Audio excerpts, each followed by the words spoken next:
Oke teman-teman, kita lanjut lagi ke rumus yang berikutnya, yaitu rumus if. Rumus if fungsinya adalah untuk mengambil salah satu dari dua nilai berdasarkan suatu kondisi. Seperti yang teman-teman lihat di data ini adalah data nilai siswa-siswi, kemudian di sini adalah kriteria penentuan kelulusan. Dan ini adalah kriteria pemberian predikat. Kita mulai dari kriteria yang pertama, yaitu penentuan kelulusan, yaitu untuk mengisi kolom yang ada di sini. Nah, di sini kita bisa menggunakan rumus if.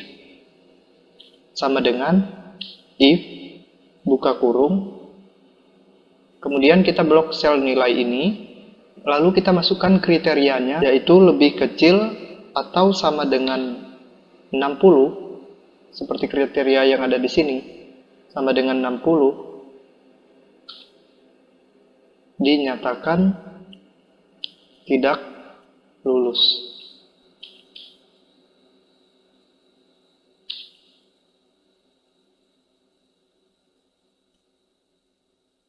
Dan jika kriteria ini tidak terpenuhi, maka akan dinyatakan lulus.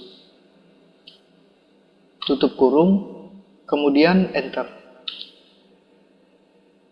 Nah, di sini Ayu dinyatakan tidak lulus, dikarenakan nilai Ayu adalah sebesar 60, di mana kriteria penentuan kelulusan siswa-siswi yang memiliki nilai 0 sampai dengan 60 itu dinyatakan tidak lulus.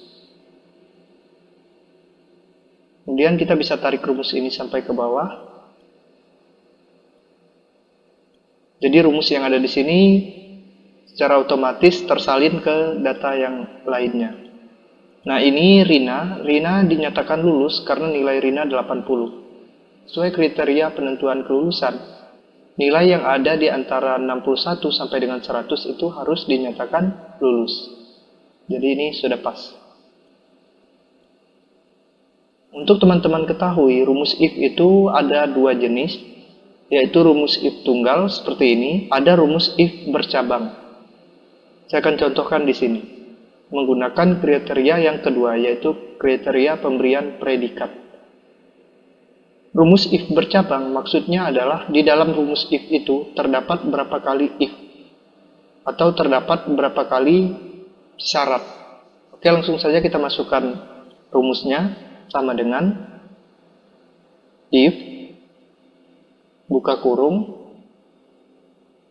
kita blok rank nilai, kita masukkan kriterianya sesuai kriteria yang di sini, yaitu jika nilai seseorang lebih kecil dari 55, diberikan predikat D. Jadi kita masukkan tanda lebih kecil, kemudian tanda sama dengan 55, tanda petik D, ini kriteria yang pertama, tanda petik penutup, lalu kita masukkan if lagi, if yang kedua, tanda kurung, kita blok lagi rank nilai, kemudian kita masukkan kriteria yang kedua, yaitu yang ini. Jadi kriteria yang kedua menyebutkan bahwa setiap siswa yang memiliki nilai di bawah 65 dan di atas 56 itu diberikan predikat C. Jadi kita masukkan tanda lebih kecil atau sama dengan 65, tanda petik, itu mendapatkan predikat C. Tanda koma lagi, kemudian kita masukkan if yang ketiga. Tanda kurung, kemudian kita blok lagi rank nilai, kemudian kita masukkan kriteria yang ketiga, yaitu setiap siswa-siswi yang nilainya di antara 66 dan 75 itu mendapatkan predikat B.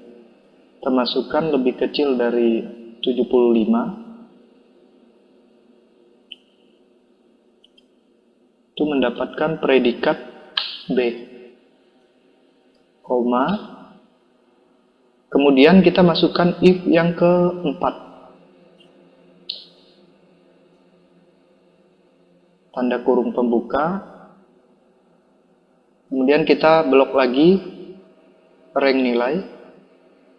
Lalu kita masukkan kriteria yang keempat, yaitu di mana setiap siswa-siswi yang memiliki nilai di antara 76 sampai dengan 100 itu diberikan predikat A. Jadi kita masukkan tanda lebih kecil atau sama dengan 100, koma, lalu tanda petik pembuka, mendapatkan nilai A.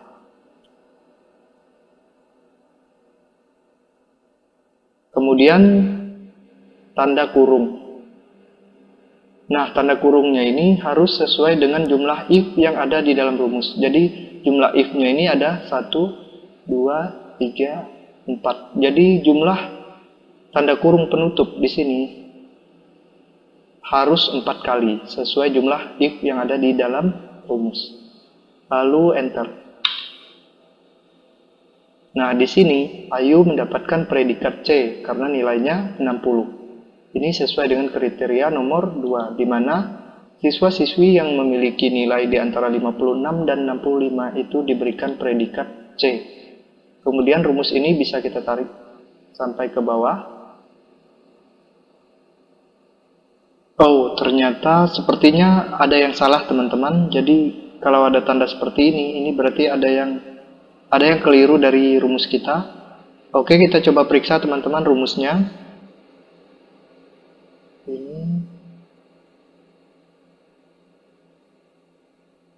Oh, ternyata di sini yang salah teman-teman.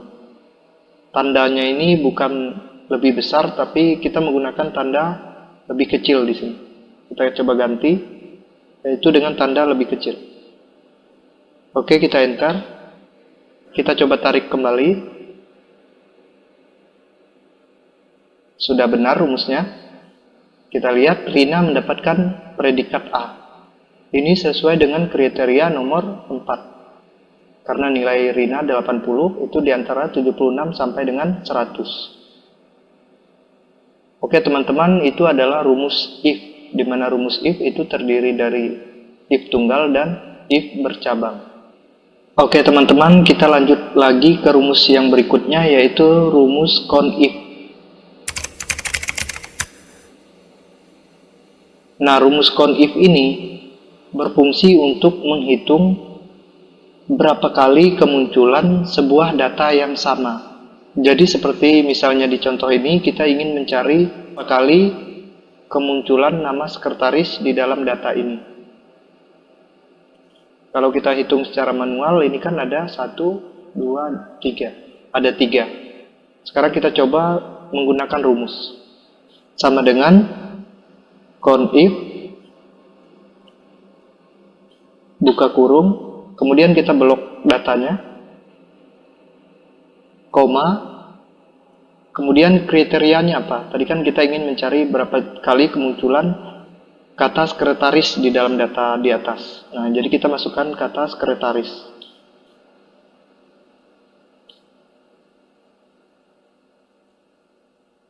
Tutup kurung, lalu enter. Nah, jadi sama. Rumus juga menemukan kata sekretaris di dalam data ini sebanyak 3 kali. Oke teman-teman, kita lanjut ke rumus yang berikutnya, yaitu rumus contif S. Jadi ini berbeda dengan rumus contif. Kalau rumus contif yang tadi itu hanya menghitung data berdasarkan satu kriteria. Nah, kalau rumus contif S, dia menghitung data berdasarkan beberapa kriteria. Langsung saja kita lihat pada contoh.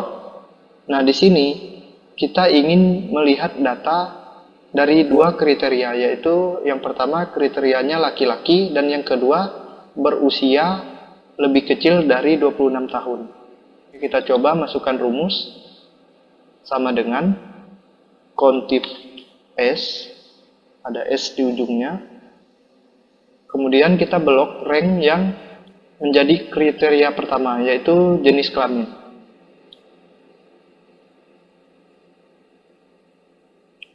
koma, kita masukkan kriterianya yaitu laki-laki,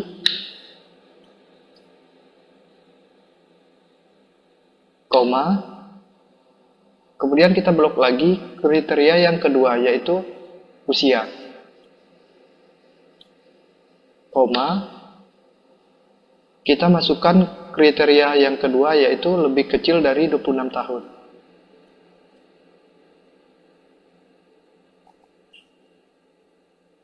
Tutup kurung, lalu enter. Nah, di sini menggunakan rumus mendapatkan bahwa laki-laki yang berusia di bawah 26 tahun itu sebanyak 3 orang. Nah, kalau kita hitung secara manual, juga dapatkan bahwa laki-laki yang berusia di bawah 26 tahun itu ada 3 orang, yaitu Budi 25 tahun, kemudian Salim 25 tahun, lalu Agus 24 tahun.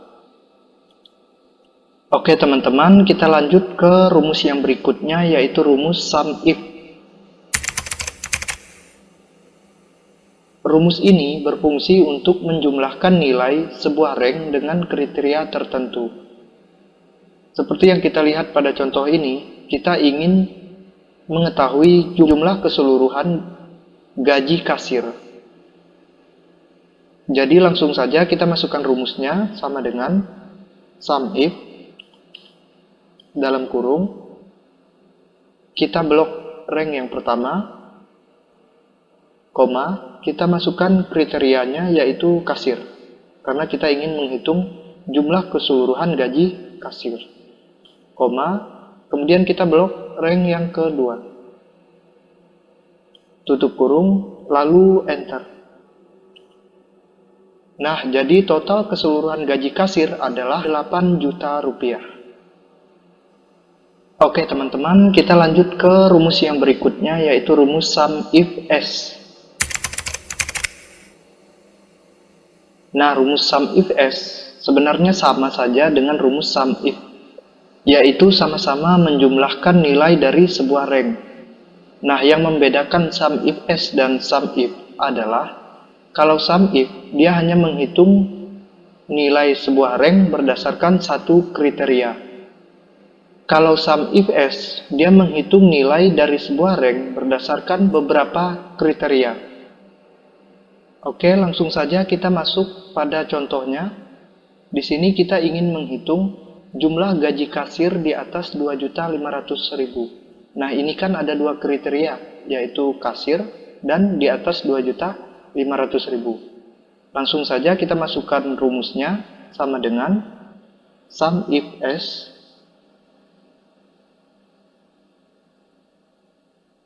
buka kurung, kemudian kita blok rank yang ini, koma, kemudian kita blok lagi rank yang ini, koma, kemudian kita masukkan kriteria yang pertama, yaitu kasir, koma, kemudian kita blok rank yang ini lagi, koma, kemudian kita masukkan kriteria yang kedua, yaitu di atas 2.500.000. Jadi kita menggunakan tanda lebih besar 2.500.000. Tutup kurung, lalu enter.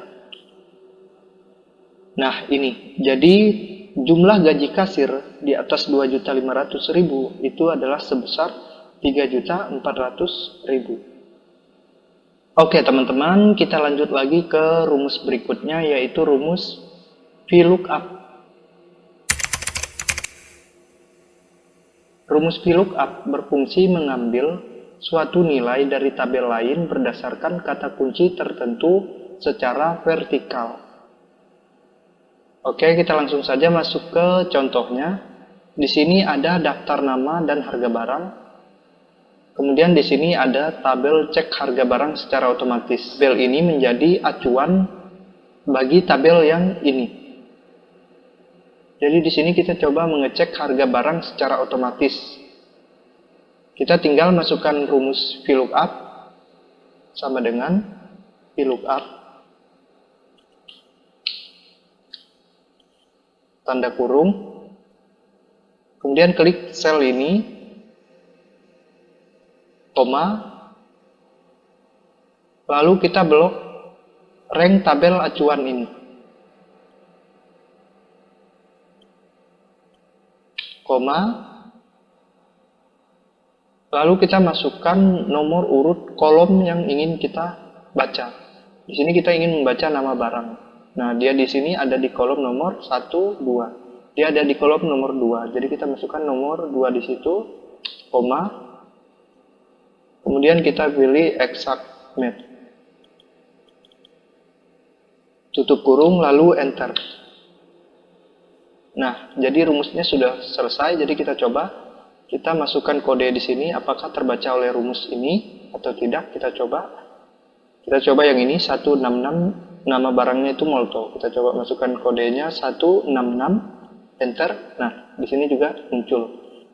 Kita coba yang lain 133, minyak goreng. 133, enter. Nah, di sini muncul minyak goreng. Oke, kita masukkan lagi rumusnya di harga satuan. Sama dengan VLOOKUP dalam kurung, kita klik di kodenya, koma, kemudian kita blok tabel acuan ini, koma, kemudian kita masukkan nomor urut kolom harga satuan, karena di sini kita ingin membaca harga satuan. Nah, kita harus memasukkan urutan kolom harga satuan ini di tabel acuannya ini tadi nomor urut berapa. Misalnya di sini tadi 1, 2, 3. Nah, harga satuan ini ada di kolom nomor 3. Jadi kita masukkan nomor 3, koma, kemudian kita pilih exact match. Tutup kurung lalu enter.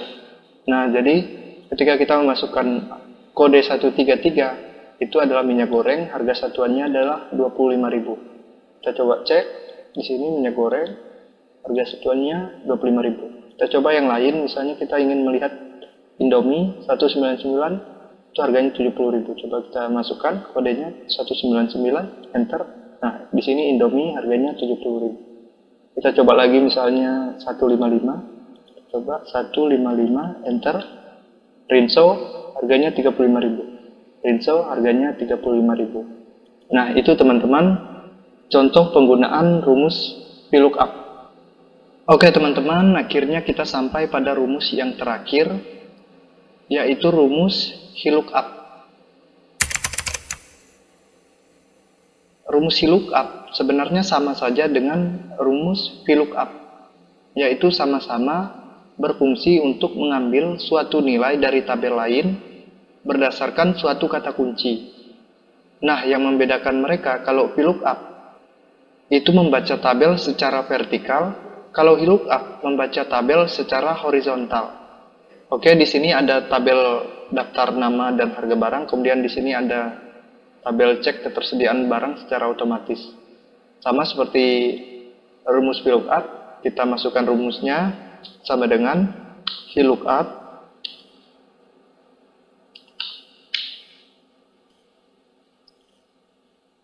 tanda kurung, kemudian kita klik sel ini, koma, lalu kita blok tabel acuannya ini, koma, kemudian kita hitung nomor urut dari nama barang ini di dalam tabel acuan ini tadi.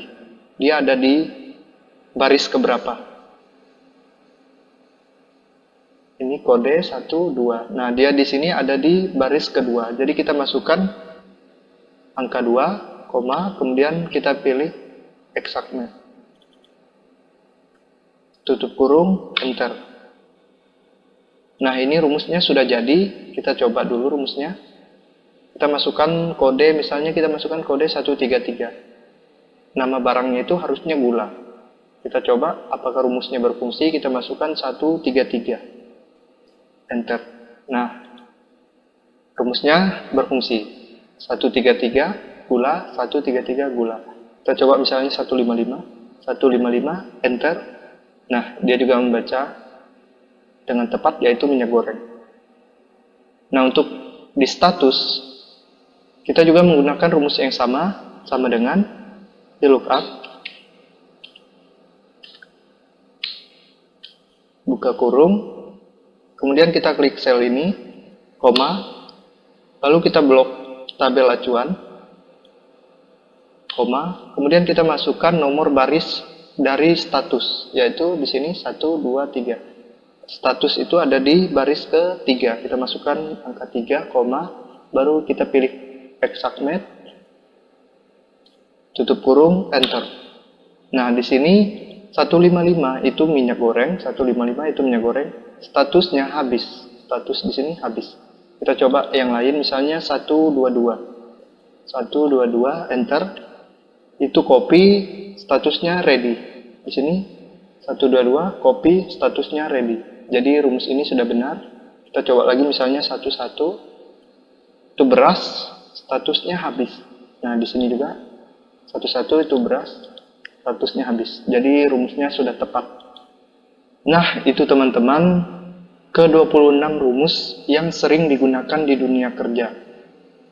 Di akhir video ini saya ingin menyampaikan beberapa hal penting terkait rumus-rumus ini tadi teman-teman. Yang pertama adalah 26 rumus yang saya bagikan ini akan sangat membantu teman-teman ketika pekerjaan teman-teman itu jumlahnya sangat banyak. Itu yang pertama. Yang kedua, yang perlu teman-teman ingat adalah ketika akan menggunakan sebuah rumus di dalam Excel, itu selalu diawali dengan tanda sama dengan. Kemudian yang ketiga teman-teman, yang harus teman-teman ingat adalah tanda pemisah di dalam rumus antara komputer yang satu dengan komputer yang lain itu bisa terjadi perbedaan teman-teman. Seperti di laptop saya ini tadi menggunakan tanda pemisah yang ini teman-teman, yang saya maksud tanda pemisah, tanda koma ini. Nah, di komputer saya menggunakan tanda koma sebagai tanda pemisahnya. Nah, di beberapa komputer lain itu ada yang menggunakan titik koma. Jadi silakan teman-teman menyesuaikan laptop atau komputer teman-teman menggunakan tanda pemisah yang mana. Apakah menggunakan koma seperti komputer saya ini atau menggunakan titik koma. Oke, akhir kata semoga video ini bermanfaat buat teman-teman. Dan buat teman-teman yang sedang berjuang untuk mencari pekerjaan, saya doakan semoga teman-teman segera mendapatkan pekerjaan. Jangan lupa subscribe channel ini, like, komen, dan share.